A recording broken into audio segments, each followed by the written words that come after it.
Bienvenue Madame la ministre de l'Industrie et du Commerce et surtout bienvenue au ministre de la Santé, Monsieur Daniel Ngamije. Peut-être pour aller tout droit au but, ça fait presque une semaine que le Rwanda a pris les mesures drastiques du confinement total, mais bien avant ça, on avait 2 semaines avec les premiers patients, les premiers cas du Covid-19. Vous pouvez un peu nous dire l'état des lieux des premiers patients ou de premiers cas? Quelle est leur situation aujourd'hui?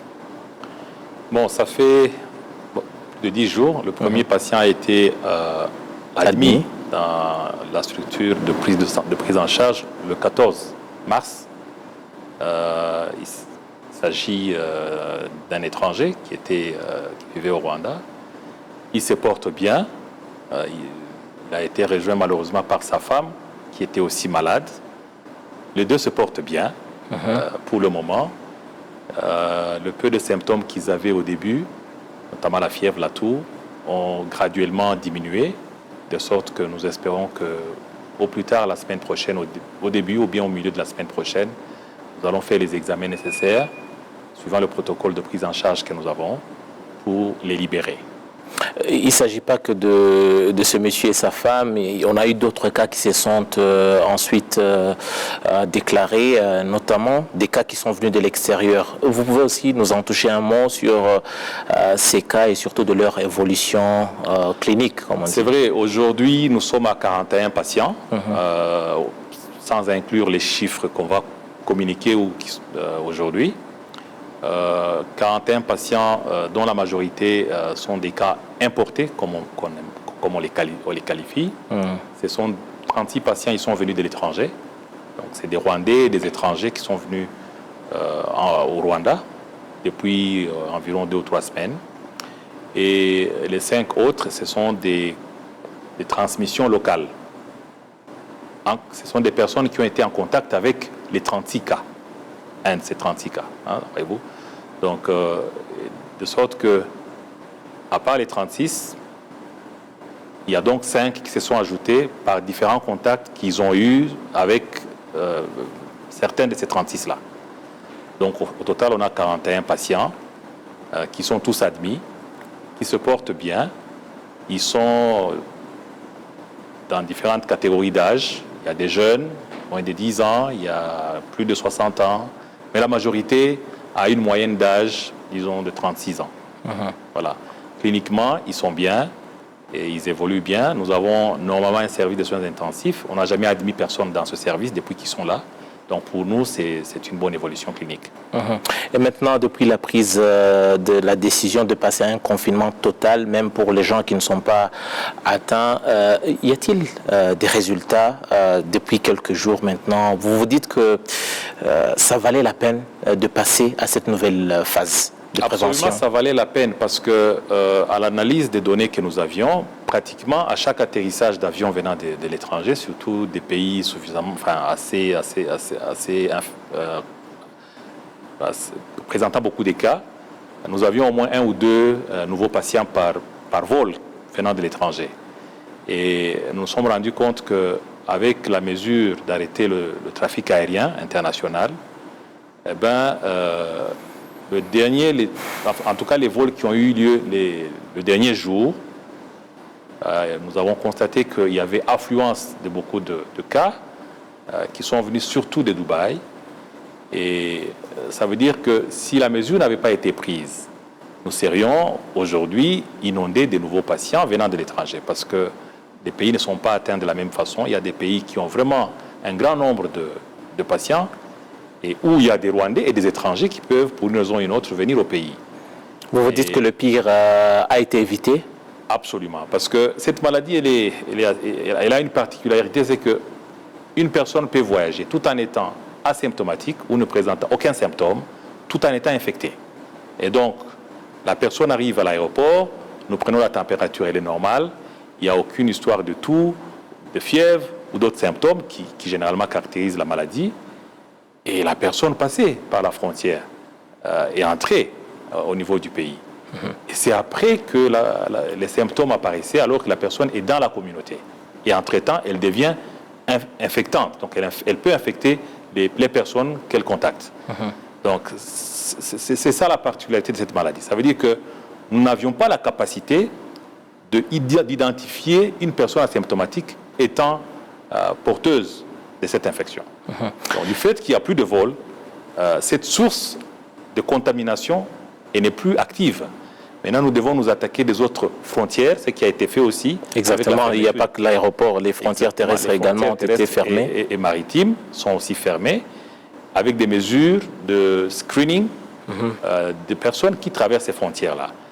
Et les personnes qui présentent des symptômes, nous les gardons pendant 14 jours, nous les testons et nous les gardons. Ce qui fait que nous diminuons la probabilité d'avoir quelqu'un passé par ces frontières-là. Donc, toute personne qui vient aujourd'hui, depuis que le 21, des mesures ont été annoncées de confinement, cette personne, nous la gardons pendant 14 jours. Si elle a des symptômes et qu'elle est positive, nous l'envoyons au centre de traitement. Si elle n'a pas de symptômes et que nous la gardons toujours pendant 14 jours parce que les symptômes peuvent apparaître pendant cette période-là. Et ce sont donc des mesures qui empêchent à ce qu'il y ait encore des cas importés. Pendant ce temps, ceux qui sont au pays et qui ont eu certainement des contacts avec des Rwandais ou des étrangers qui vivent au Rwanda, nous faisons le tracing. Ça veut dire que nous faisons le suivi des contacts par des appels, on fait tout pour retrouver tout le monde qui a été en contact avec un patient confirmé. Et ainsi, nous les invitons à venir pour que nous puissions aussi les tester et savoir s'ils sont infectés, qu'on les garde pour prise en charge. Et s'ils ne sont pas infectés, qu'on les garde aussi pendant 14 jours, le temps de voir s'il n'y a pas de symptômes qui se développent. Voilà le système qui est en place.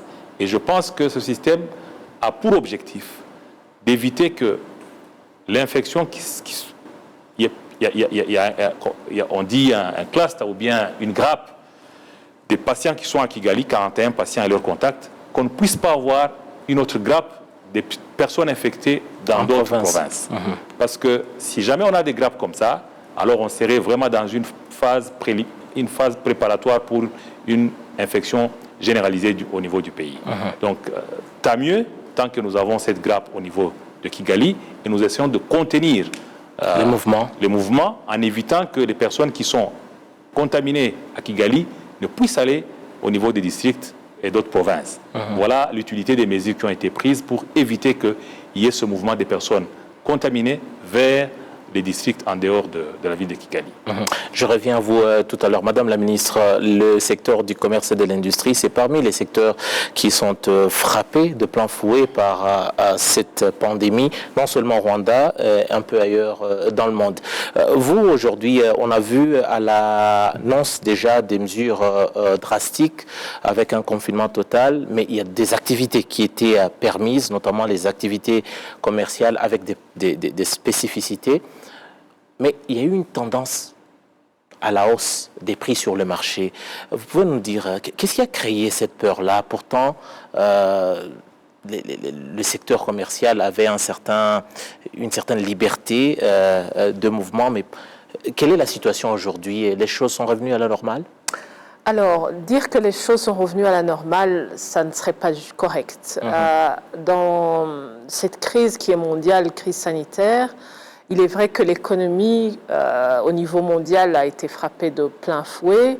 Le Rwanda n'est pas épargné, mais les mesures qui ont été mises en place, surtout au niveau commercial, pour éviter la spéculation des prix, est une mesure qu'on a prise justement parce qu'on a observé des mouvements de panique. Vous avez vu dès l'annonce du premier cas de coronavirus au Rwanda, certaines personnes se sont empressées dans les marchés, les supermarchés et achetaient comme si nous allions être confinés pendant 6 mois, ce qui, bien sûr, est irrationnel. Et le fait qu'on ait décidé en tant que gouvernement de fixer les prix pour des produits de base, c'était pour, protéger les consommateurs et éviter cette spéculation inutile des prix. Et donc, on a donné des prix maximaux à ne pas dépasser pour des produits de base, que ce soit des produits de première nécessité, alimentaires, mais aussi des produits qui sont utilisés comme les masques aujourd'hui pour des protections sanitaires. On a trouvé aussi qu'il y avait une hausse des prix non justifiée. Et ceci aussi, c'est suivi par des inspections sur les marchés et les différents magasins pour être sûr que, ils respectent les prix qui ont été fixés, mais aussi que les personnes puissent prendre conscience de la sévérité, de la gravité de la situation dans laquelle elles se trouvent et qu'ils n'en profitent pas pour faire des profits non justifiés. Donc il y a des amendes qui maintenant s'élèvent à plus de 9 millions de francs rwandais qui ont été infligées, que ce soit aux différents commerces qui ont été pris en flagrant délit de spéculation. Des récalcitrants, en tout cas. On parle du marché local. Maintenant, parlons un peu des échanges commerciaux entre le Rwanda et la région et même d'autres parties du monde. On peut même parler de la Chine, qui est un grand marché pour le continent africain. Quelle est la situation aujourd'hui des échanges commerciaux, notamment au niveau de la région ? Alors, si je commence par le niveau régional, les restrictions au niveau du trafic aérien, par exemple, ne concernent que les passagers. Et ça a été hier, d'ailleurs, réitéré dans le communiqué final au niveau de l'IAC, de la communauté d'Afrique de l'Est, où le mouvement des biens et services doit être garanti dans les 6 États les 6 États membres. Les 6 États membres. Et au niveau aussi mondial, même les pays qui également ont mis des restrictions sur tout ce qui est trafic aérien, mais aussi fermeture des frontières, le mouvement des biens et services est garanti. Maintenant, le flux commercial entre le Rwanda et la Chine, par exemple, depuis le mois de janvier, a été fort impacté avec les mesures de confinement qu'avait mises en place la Chine.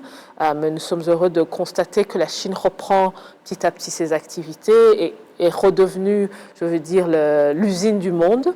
En revanche, il y a des pays aussi qui maintenant sont touchés, qui sont nos partenaires commerciaux, que ce soit l'Europe, les États-Unis, où là, nous sommes en train de vraiment d'évaluer la situation pour voir certaines exportations qui venaient de ces pays, comment trouver d'autres marchés, mais aussi faciliter notre secteur privé dans les démarches et aussi l'impact économique qu'ils ressentent aujourd'hui. De l'impact économique maintenant, peut-être pour terminer avec vous, aujourd'hui ce jeudi, les membres du G20 se sont réunis par vidéoconférence, réunion à laquelle a pris part le président de la République, Paul Kagame.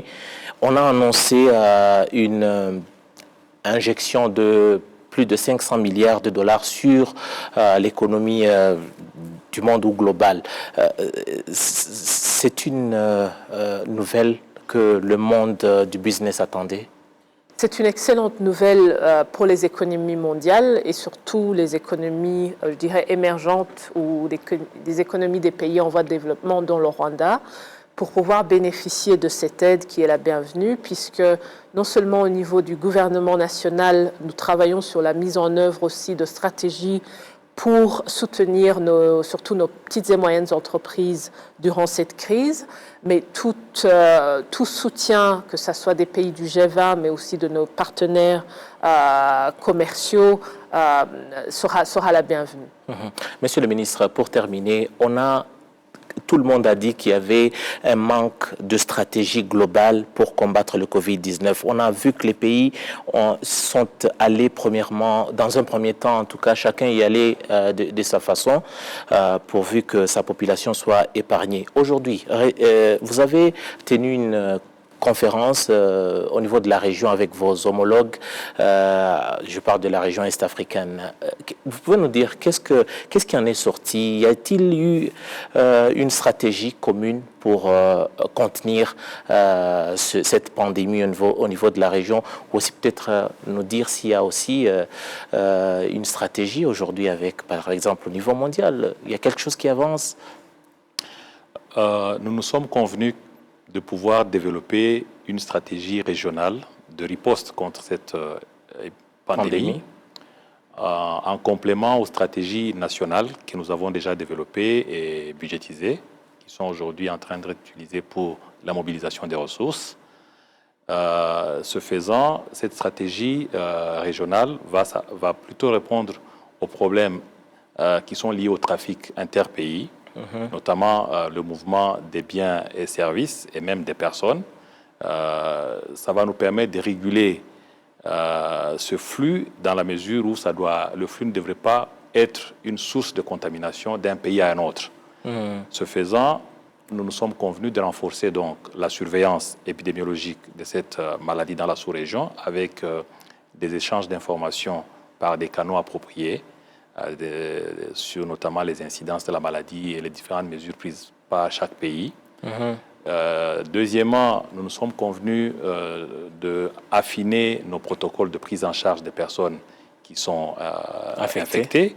Et enfin, nous nous sommes convenus de pouvoir identifier les activités devant renforcer nos systèmes de santé, parce que pour faire face à cette pandémie, il est recommandé que nous puissions avoir des systèmes de santé résilients qui peuvent supporter ce choc lié à cette pandémie. Vous n'avez qu'à voir les gens qui sont aujourd'hui en train de travailler pour contenir cette épidémie, pour toutes les activités en rapport avec la détection, la prise en charge, le suivi des personnes contacts, des personnes infectées.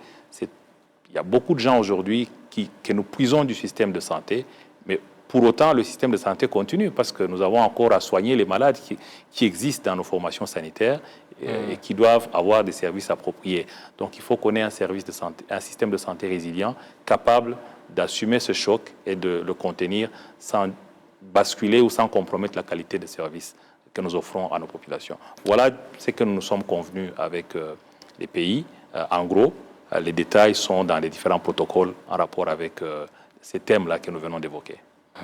Monsieur le ministre, merci beaucoup d'avoir été avec nous. Madame la ministre Soraya, merci également d'avoir été avec nous sur notre plateau.